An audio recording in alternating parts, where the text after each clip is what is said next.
आता राज्यातील या रेशन कार्ड धारकांना 1.5 वर्षानंतर पुन्हा मिळणार ही वस्तू। आज आपण राज्यातील रेशन कार्ड धारकांसाठी आनंदाची बातमी घेऊन आलेलो आहोत।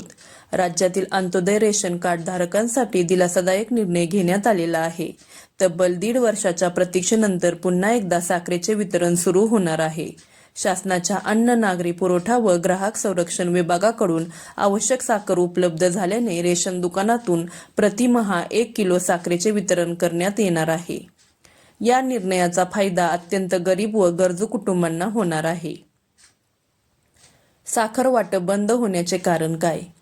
मागील 1.5 वर्षापासून साखरेच्या टेंडर प्रक्रियेअभावी रेशन दुकानांमधून साखर वितरण पूर्णपणे बंद झाले होते।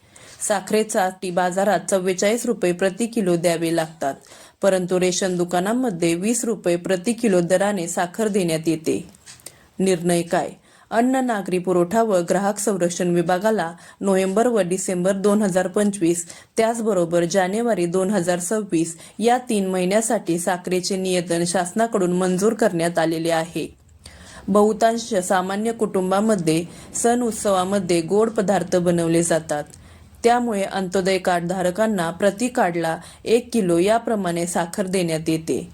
मागील 1.5 वर्षापासून रेशन दुकानात साखर मिळत नव्हती। सध्या जिल्हा पुरवठा विभागाला 1 महिन्याचे नियंत्रण प्राप्त झालेले आहे। शासन स्तरावर साखरेचे टेंडर होत नसल्याने रेशन दुकानातून पुरवठा बंद झाला होता। याचा फटका 87,066 अंत्योदय कार्ड धारकांना बसला होता। लाभार्थ्यांना साखर उपलब्ध करण्यासाठी जिल्हा पुरवठा विभागाने शासनाकडे नियंत्रण पाठवले होते। यापैकी या महिन्यासाठी 5,000 क्विंटल साखरेचे नियंत्रण मंजूर झालेले आहे। जिल्हा पुरवठा विभागाच्या गोदामामध्ये साखर उपलब्ध झाली आहे। येत्या काही दिवसांमध्ये रेशन दुकानातून साखरेचे वाटप सुरू होणार आहे। यामुळे यंदा सामान्य कुटुंबातील नागरिकांना 9 वर्षा अगोदरच गोडवा मिळाला आहे। तसेच जर आपण पहिल्यांदाच या चॅनलवरती आला असाल तर अशाच नवनवीन व महत्त्वपूर्ण माहितीसाठी आपल्या चॅनलला सबस्क्राईब करा। धन्यवाद।